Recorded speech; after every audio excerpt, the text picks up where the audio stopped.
Okay, so good morning, everyone. Today we are going to have a conversation about this topic, let the little children come to me.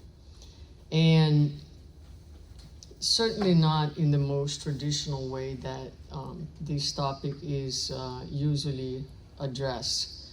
When we have this topic in lectures, the most traditional interpretation is usually the idea that Jesus welcomed the little children and the association with children being pure of heart, and kind of using that as an analogy on what we should strive to be. But today we're gonna look at it in a different way. We are living in a world where we have some very serious issues with the children and the youth, and we have an incredible source of mental disorders, mental health issues affecting the children and the youth. But we also have a number of adults who are affected by those diseases and disorders. And so it's a general problem. So we're going to start by identifying some of these issues that the children and the youth face today. And then try to look into family, parenthood, and reincarnation as the solution for these challenges. Recognize the challenge that the parents face in educating and conducting this generation, as we parents and adults do carry within ourselves an inner child as well. Identify symptoms and the language of the inner child, and recognize the need to heal the inner child to better love and educate other children. In gray, identify ways in which an immature parent bleeds over their own children is something that I intend to add to this lecture, but it's not here yet. And explore ways to heal the inner child. So let the little children come to me, again, can be a topic that we are talking about all the children. Today in particular, we're gonna look at the little children that lives within each one of us, and for which Jesus is also inviting, let that little child come to me. We are invited to educate and to guide our children. We have a challenge in the world, but the primary focus should be the healing of our own inner child, because as we heal ourselves, then we become more resourceful and better prepared and equipped to heal and to help. Not to heal, but to help and to facilitate, to guide the other children that are around us. So if we look at the world today, and these are data from the World Health Organization, 1 in 7 adolescents, we're looking at 14%, age 10 to 19, has mental disorders worldwide, which equals to 166 million young people globally. About 8% of children and 15% of adolescents have been affected. And then mental health conditions account for 15% of global disease burden in this age group. And mental disorders are among the leading health problems affecting young people globally, not a marginal issue. Now you look at the adults, we have 1.1 billion people worldwide living with a mental disorder, roughly, again, 1 in 7 people, over 907 million people. Now, some of the most common conditions that we see: anxiety disorders in children and adolescents, depression, ADHD, behavioral disorders, eating disorders, Anxiety and depression being the leading cause in adolescents, suicide the third leading cause of death globally among ages 15 and 29. In some age groups, it ranks among the top 3 to 4 causes of death. And in adults, we see also anxiety disorders, depression, bipolar, schizophrenia affecting a pretty significant amount of the population, right? And I would even say, like, and this is what we can account for, right? We all, I would say, in the world today experience some level of distress, anxiety, right? And disorganized thinking, or feeling overwhelmed, overburdened, anguish may not be categorized yet as disorders, but it can be actually pretty prominent in our lives and in our psychics. And so we're looking to how can we heal those things and how can we help the children and the youth. So the root, we need to first go to the root of the problem. So where is the root of all these problems that we see outside and within ourselves? Where we are in the evolution process, right? So we are people like us here. We have an understanding of life and where we are, but there is a very big disconnect between knowing and feeling, knowing and manifesting. So there's a lot that we know, but we are far from living and manifesting the things that we know. Beginning with the idea of immortality, that we're immortal beings. We know that our behaviors, the way we relate, the things that we do not necessarily manifest that understanding. There's a big disconnection from the purpose of life. There's a big disconnection from God. There's a big disconnection from our selves. And we all carry, in a way, like this sense of misalignment. We kind of, there are things inside ourselves that are somewhat out of place. And the solution is in the divine laws. So I like to think there are two forces, two roads helping us to move forward and to, because a lot of times people like, will this ever be better? Will we ever heal as humanity? Is there a solution for those issues? And the answer is absolutely yes. Absolutely yes. Not in the ways that we think and not in the pace that we would like to see it happening, but by all means, yes. And so there are two roads, two forces that I like to think. One is the divine laws. So reincarnation helps with that. And there's the law of progress. So life will help us to go forward, will bring healing.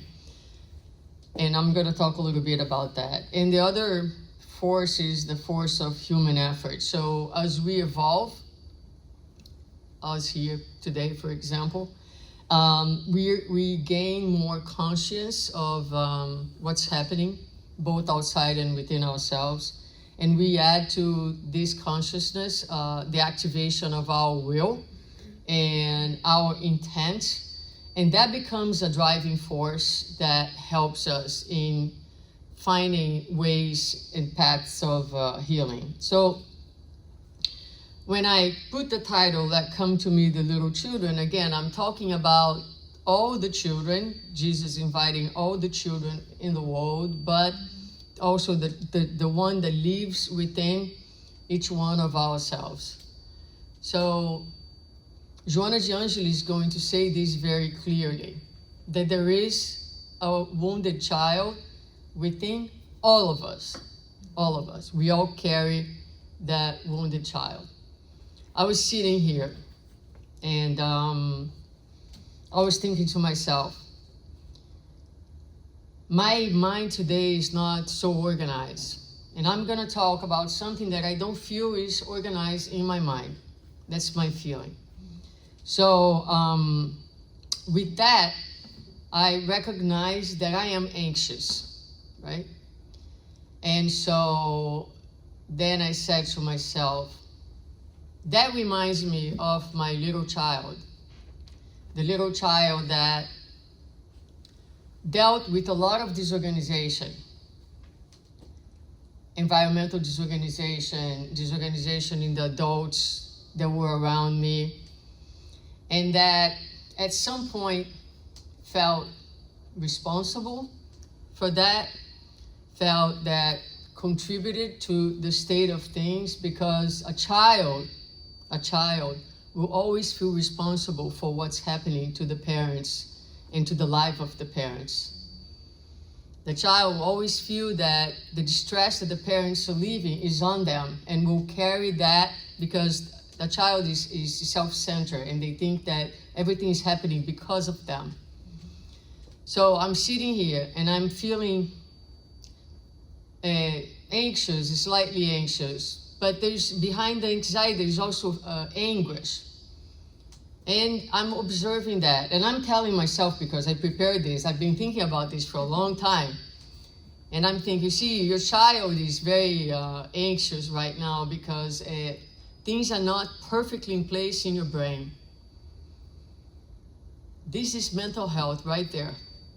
This is, maybe I'm not the one in the numbers that I presented here, but I find that very disturbing.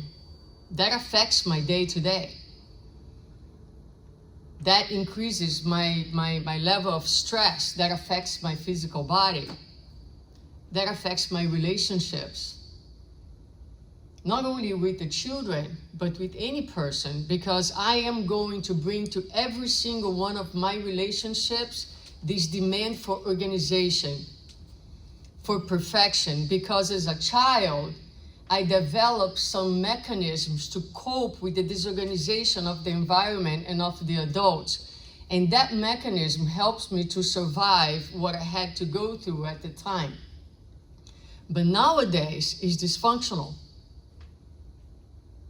And when the dysfunction becomes so prominent, then it becomes pathological. So, and I said to myself, it's okay. Right? So I did what I am going to tell you to do at the end of the lecture, right? I said to myself mentally, it's okay. It does not need to be perfect all the time.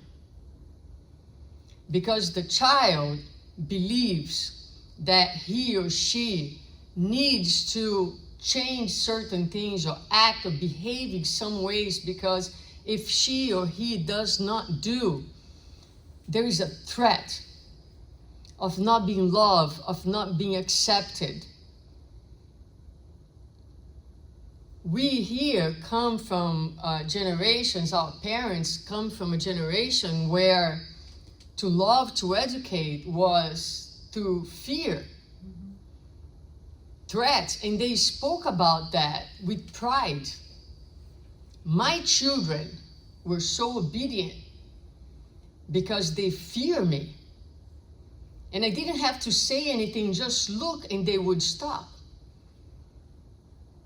Those children are in the psychologist's offices with phobias. Not all of them. We cope differently with different things. But a lot of times we have conformed because we were so afraid of losing the love of that parent who represented everything for us. Our parents are gods for us. As Joana de Angelis will talk about that. So there is this, I'm sharing those things because there is this child within each and every one of us who rules our lives, who rules our relationships, our behaviors. And when we think about parenting and wanting to be a good parent, There is nothing more important and more loving than you can do than to attend to this child that lives within you, and to take this child to Jesus, to take this child to the Christ that lives within you, or the higher self, so that child can be nurtured, can feel love, can feel seen, can feel that she belongs, so that when you are dealing with your children, you are not bleeding over them your unattended wounds, or you are not bleeding over your friends, your parents, your spouse, the wounds that were not cared for, the wounds for which you created compensatory mechanisms that were important in that moment, but now as an adult you have the ability to look at them, to those compensatory mechanisms that you created, and say to yourself, you don't need that anymore. You don't need the perfectionism to be accepted. You don't need the compulsion to be accepted. So what I'm going to do with you, I'm going to walk through some references from spiritism, from psychology, from Joanna, from Emmanuel, because you may say, is she talking about spiritism?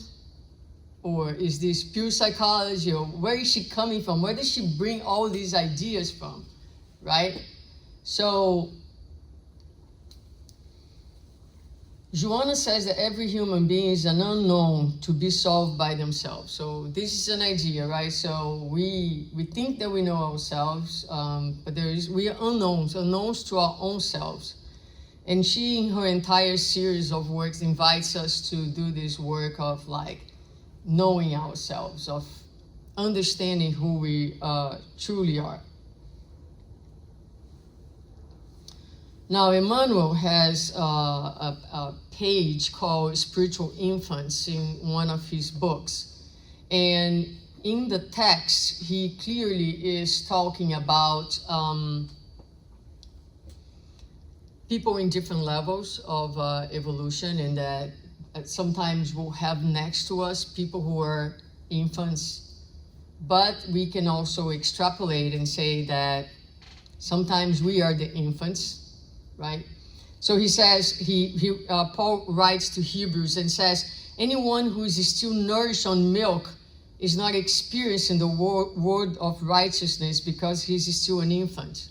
So speaking about this state of childhood where we're not ready for anything else but milk. And Emmanuel, in his comments, is going to say the road traveled by an experienced person is strewn with infants of such nature. They, the children, will be with you one day, and because full union may still be delayed, do not abandon them to chance, nor deny them the milk they love and still need. So that can be in regards to people who are next to you and behaving like a child, or you who behave like a child.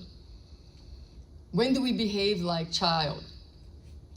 When we throw fits of resentment, jealousy.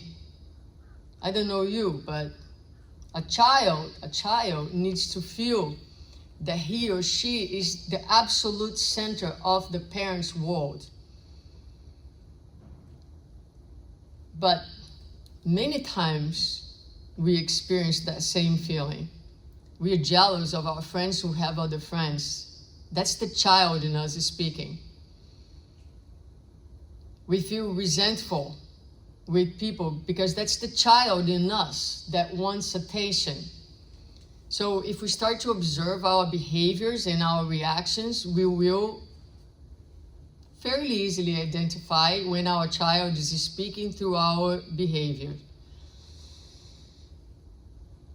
But that child will catch up, and the integration of this child within the being is going to happen at some point. So Paul talks about this little child. And Joanna is going to talk about, this is a very, very good chapter, specific to the topic that she has in this book, Self-Discovery. It has 3 items, but the very first item of the chapter is called Psychological Infancy. And she has many examples in there on how the inner child will speak through us. She talks about fear, for example. She talks about when the parents talk to us and say like this, you see what you have done to me?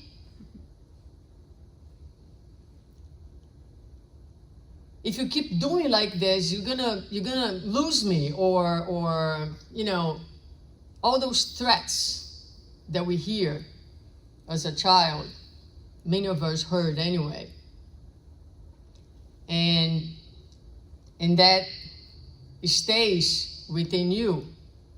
And this child is so powerful that she's gonna say it really rules our lives. And I'm thinking, we spiritists are very often worried about the spirits. And there's I think a high focus on obsession, for example.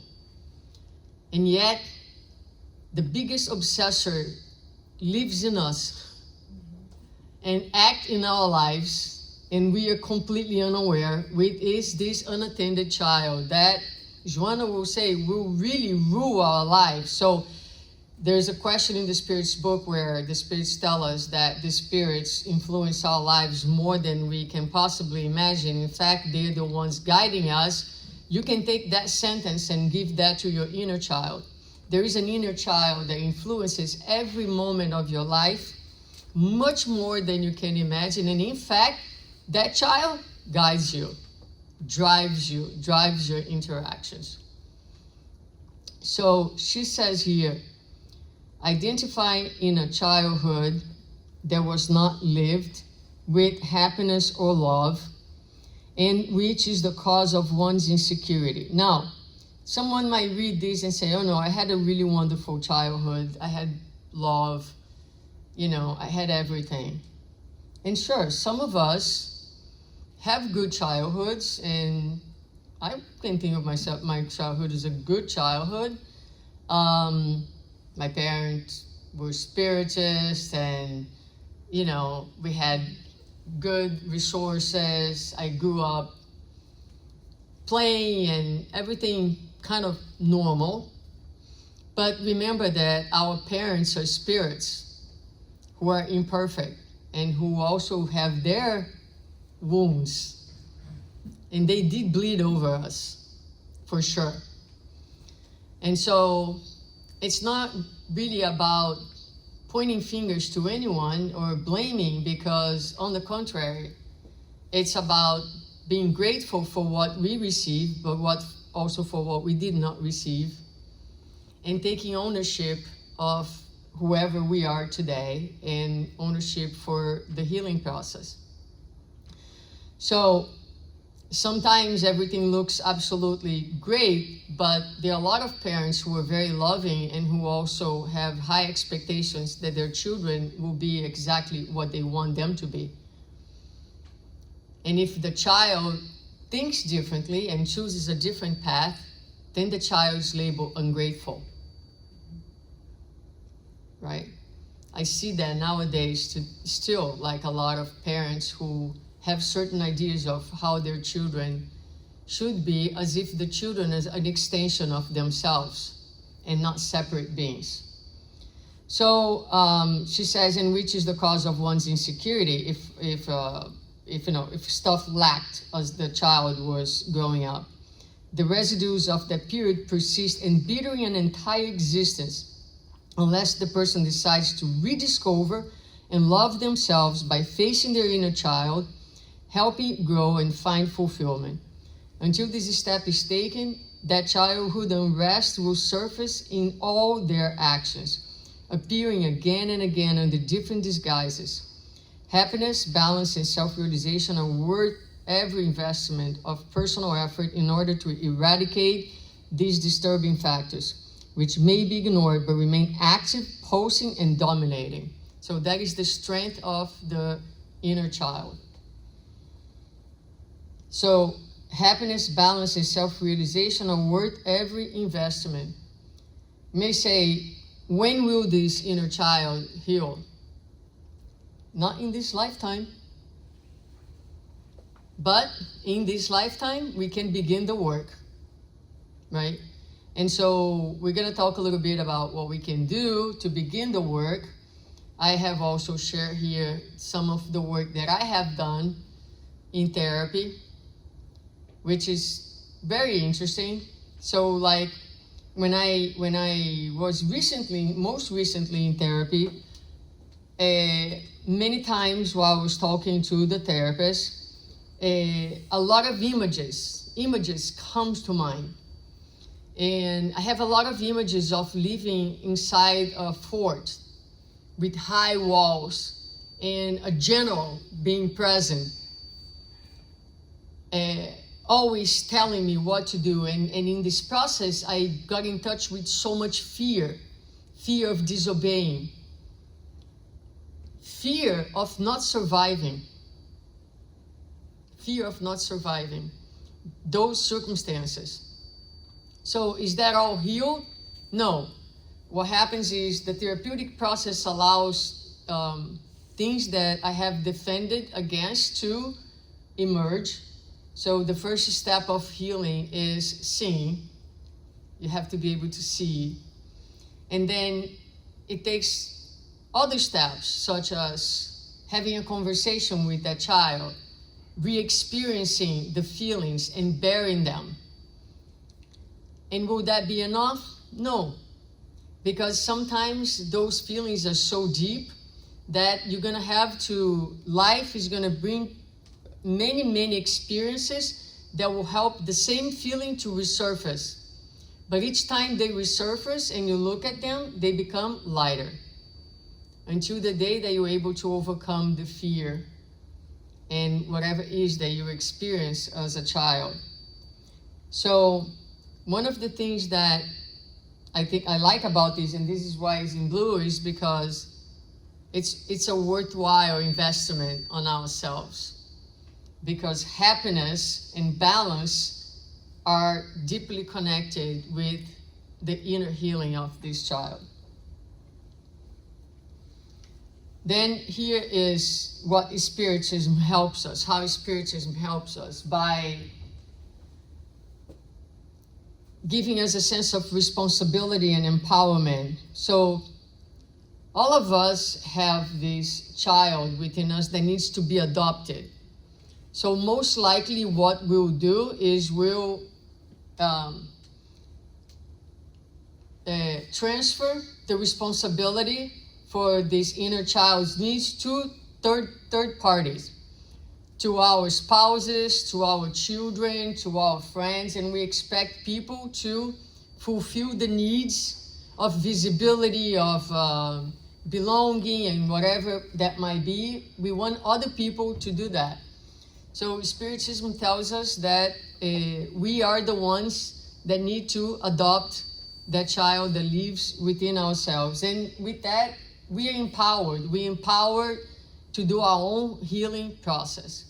Just like I did before I began. I looked at myself and I said, take it easy. Everything is going to be okay. All right? People are still going to like you. They're still going to like what you're going to say, right? You don't need to fear that. And even if people don't like necessarily, even if it's not the absolutely best presentation, it's still okay. It's still fine. Because the most important thing is not whether people are liking you or recognizing you. Because at this point, I may be able to recognize myself. I know the work I've done. I know the value. I know that the struggles that I'm facing at home. I know that I'm here speaking again. I know that my time is limited. I know that I'm doing my very best, and this this is wonderful. This is perfect in itself. So that was a small dialogue that I had in the 5 minutes prior to getting up and talking to you today. So that is empowerment. That is me telling you, you're an adult now. You can have a conversation with this child within you. And I put here the two driving forces of progress. We will progress. So we're the one in the middle, the me that today is an adult, that is a parent. We had parents who were imperfect and who bled on us. I'll share something very personal. And funny and sad and tragic and loaded, all the same. And I learned this recently, that my grandmother had a very strong reaction to my mom's hair. And to the point that my mom had to really straighten her hair, and she told me this recently, that there was a picture from school that my grandmother looked at the picture and all the kids were super groomed, and she told my mom that she was the only one whose hair was not perfect. So my mom grew up with that wound, right? Because for a child, it's a threat. It's like, holy cow. She may not ever love me again or something. My sense of safety here is absolutely threatened. Where my mom spent her entire life hyper-focused on my hair. Wow. Hyper-focused. I mean, it seems funny, but it was heavy. It was heavy for me. To the point that there were many times that I felt so wounded by her comments. So wounded. Until the day that I said, you know what? Stop talking about this. Because this is who I am. And I don't want to hear what you have to say. Keep it for yourself. Because it's hurtful. This is it. But today, there's social progress, there's science, there's culture, there's the advancement of intelligence, and there's the strength and power of the law that propels us forward. So today, I have a level of knowledge, cultural understanding, psychological understanding that my grandmother didn't have, that she didn't have, and I can do different with my children. Although this stuff is so ingrained in my psychology that I have to watch myself so I don't reproduce. I don't pass that on to my children. But because there is an evolution, I am more aware and able to not bleed on them, or try not to. Or if I do, I am able to say, you know what? Forget what I said. I was off. It's okay. You think you're beautiful this way? You know what? You are. Are you comfortable with who you are? That's the most important thing. So, and then on the other side, there is the personal growth, right? So this is through reincarnation, which is, again, I am committed in healing myself so I can be a better parent for my children, but also a better friend, a better spouse, a better person in the world in general. And so we are going to affect the world through education and through a mirroring process, which is, Juan is going to talk about that as well. So the power of education. And the power of education, not the education, the intellectual education, but the moral education. Not more education through books, but more education that consists in the art of forming character. More education that creates habits, because education is the sum of acquired habits. So we're talking about education, not philosophical education, not the education that I read in the books, but education that I embody. that I am able to mirror. So we can only provide to our children and to the world and to others what we have. So the best gift and education we can provide our children begins with the education and care of the child that lives in us. Because children learn through observation. So if I say to a child, do not scream, but the moment that I'm angry because I'm feeling powerless, because parents are mostly angry when they are powerless and unable to control their child, then they scream. And you tell your child, don't scream. But Daddy, you scream at me all the time. Mommy, right? So in order to be able to be good mirrors so they can learn through examples, I have to understand my own powerlessness. And if you're a parent, you know what I'm talking about. I experience that daily.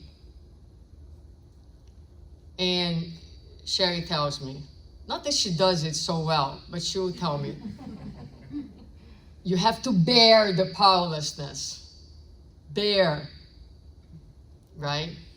But when we are feeling power, we get angry, because anger gives a false sense of power. When you are angry, you become big, and you are powerless, you're feeling tiny. And so that's what anger does. That's how anger helps. So education of, not through the books. And I'll tell you that, since I became a mother of teenagers, it really irritates me, all these people on Instagram and blogs that talk about education and don't have children. Irritates me. Not that there is no value to that. There's tremendous value to that, right? But it's like, if you're going to talk about something, please talk from a place of where, you have authority, the authority of the one who is actually living that situation. So I can talk about those things because I share with you the real stuff. I'm talking about the theory, but I'm sharing with you the struggle that I face every day to live the theory. Because one thing is to know, but then we have all these unresolved stuff within ourselves, unknown to us, as Joanna says, influencing us tremendously. And so it's a very different game to understand and to exemplify and to manifest. And then there are like these 3 psychological quotes that I bring here in terms of mirroring, because Joanna talks about mirrors. So the emotional mirror, what does the baby see when it looks at its mother face? In general, it sees itself. So that's the first level of mirroring. So the baby is not born with a clear sense of who I am. It begins to perceive itself through the father's responses, expressions, affections, attunement. So if the caregiver responds with presence and sensitivity, the child feels seen and develops a psychologically secure sense of existence. And I think of the moments when the child is highly distressed. We had that. And the child's highly distressed as a baby, and you as a parent is highly distressed, unable to attune to that emotion and that physiological need of the child because you're so exhausted. So that's where things begin. The human, nothing to be guilty about. We're already guilty of so many things. Guilt is already, a big load that we all carry within ourselves. But this is just human. This is just what happens. Then identity development. Identity is built in stages. Early phases, the child life is entirely dependent on the family environment. So first comes basic trust. Is the world safe or not?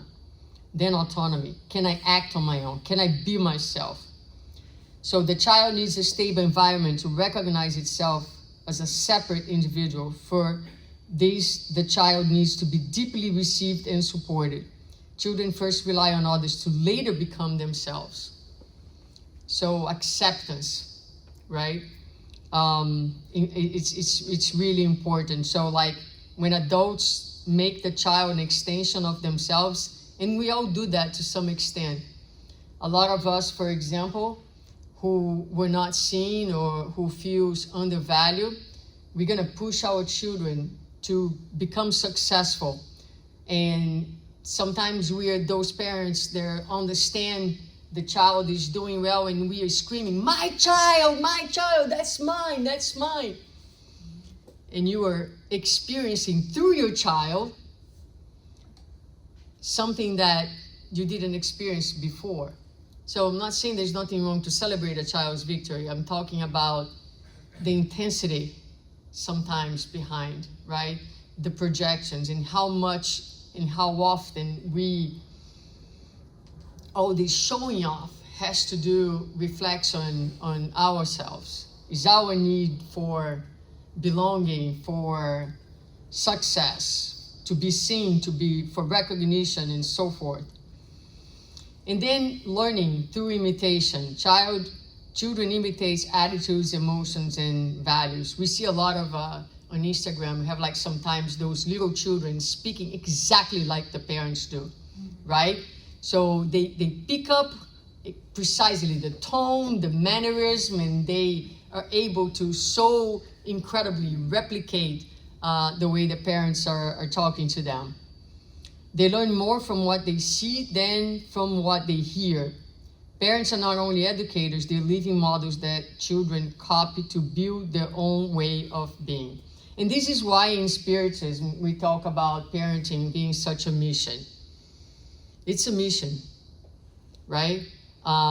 It's an incredible responsibility that is given to us, but the responsibility is not to be perfect parents, because that's an unreasonable expectation.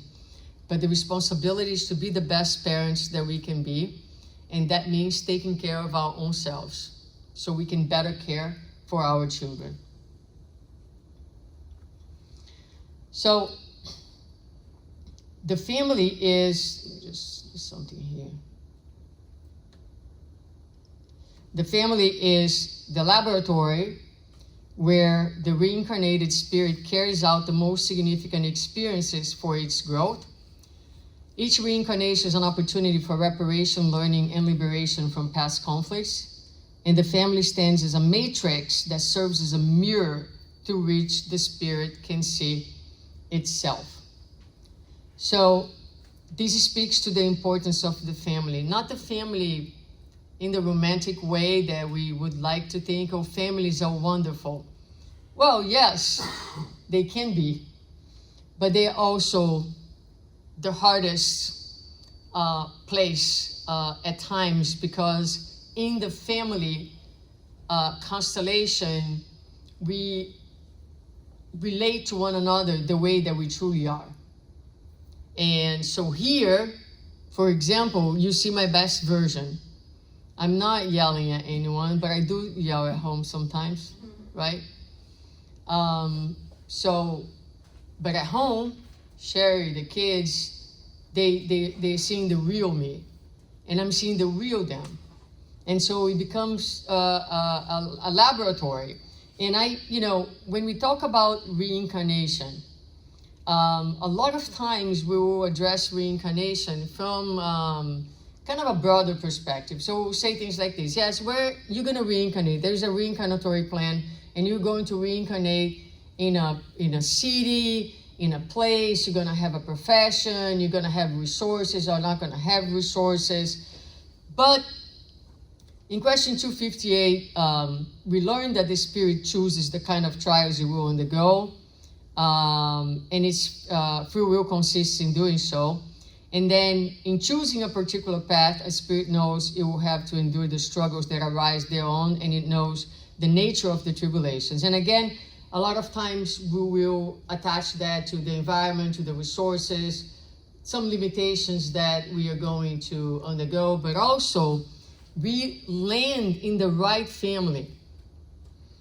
So not only we are born under the material conditions that are most proper for us, but also in the emotional environment that we need, with emotional resources and even the limitations. So I remember talking about this with someone a little older than me who said, I feel uncomfortable like talking about my parents. It feels like so ungrateful.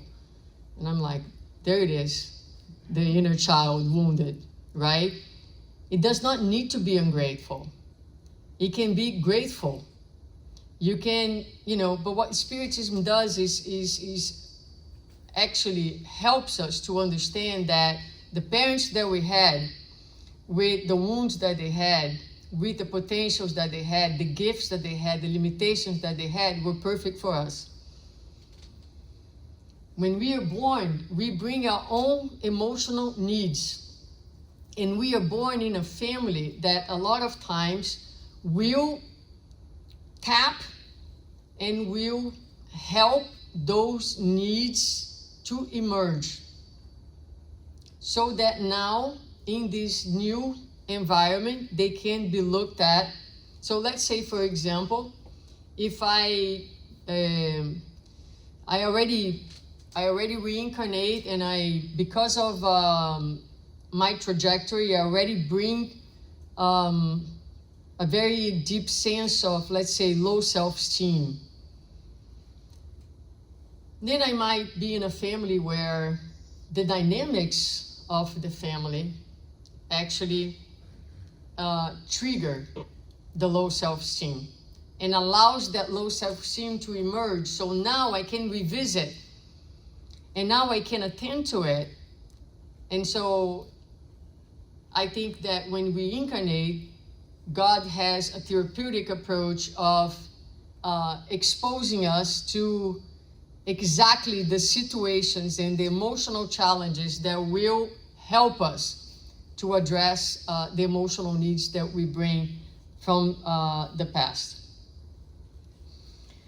So it is a new beginning for us. That's the importance of childhood, right? So is characterized by a period of blessed forgetfulness in which the spirit resumes its progress, making use not only of a new body, but also of a new design, a new family constellation, within new contexts that provide the opportunity for a fresh evolutionary beginning.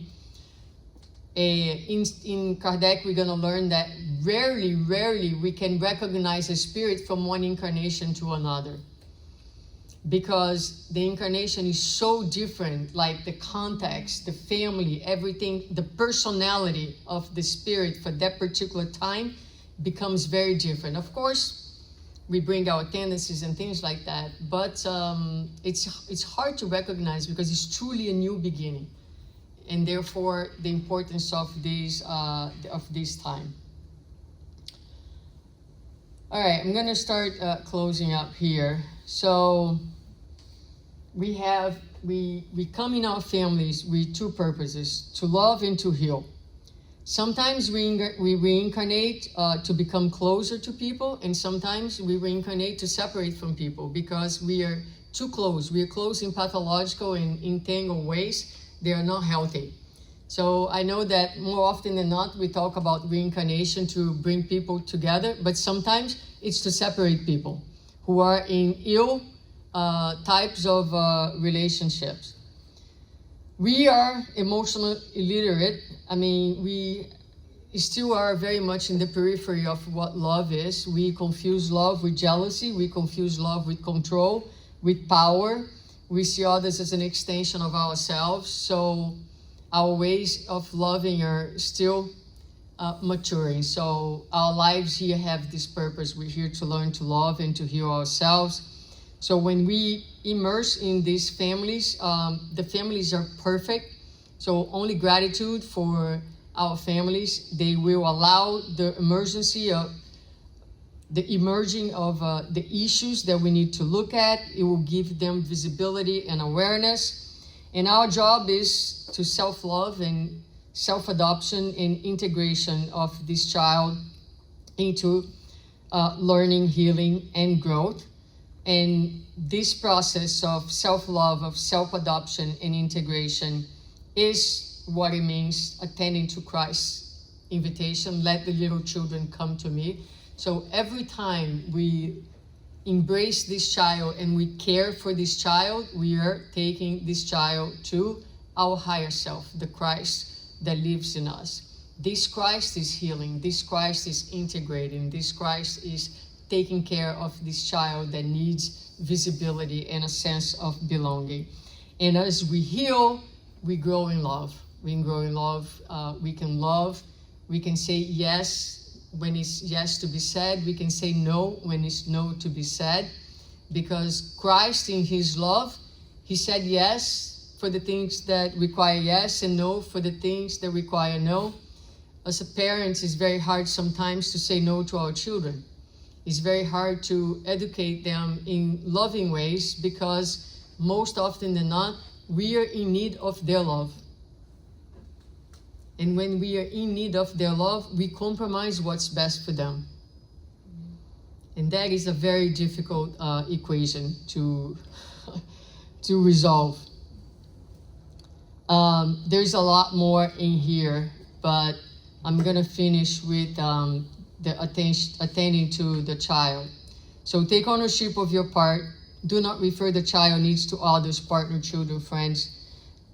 Most importantly, focus on yourself. So a lot of us are trying to heal the inner child of our parents, thinking that we can solve their issues. No, that's for them to solve. They are big now. They are bigger than us. They are older than us, and it's their life, and they will be okay. Don't try to save your children. That's not your role as a parent. It's not to save a child. It's to facilitate their path. The only one who can save is actually God in themselves, but parents are not saviors. Parents are facilitators. That's another very difficult lesson to learn. Adopt your child. So adopt the child is continue the process of moralization, education of your own soul, but also attending to this child that lives within us, dialoguing with the child, offer space and visibility. Let the children come to me. Allow the inner child to be taken to the inner Christ and outer Christ through more education. I have 1 minute. I want to finish with an experience that I had. And some of you may have already heard, but many of you haven't. So when I left the Spirits Federation of Florida as a president, and I had been in the Federation for more than a decade working, it was a very difficult moment for me in my life. I did to attend to my family and personal issues, but it was something very dear to me, and something that gave me a lot of visibility. So when I left the Federation, the period of transition, I was engulfed in a tremendous amount of sadness. And the night before the actual day of the transition, I was about to sleep, and I had this vision of a girl sitting on the floor, and it was clear that was me. And I saw myself as an adult walking to the child that was sitting and telling her, I am here and I see you. And when I went to the Federation the next morning and we had the meeting, I shared that with everybody, that story. That little child needs visibility. We all need to be seen. And a lot of times, what we do in the Spiritist movement, in talks and things like that, not that it doesn't have the real intent of service, but a lot of times, it's hard for us to disappear from social media, from speaking, from doing those things, because they provide the visibility that we look for, that every child look for. And many of us were not seen the way that we crave to be seen. Now, we can spend our entire lives look and asking and begging for others to see us. Or we can turn towards ourselves and tell every day to the little child that is within us, today, I see you. And that is the healing that we are proposing. So, okay.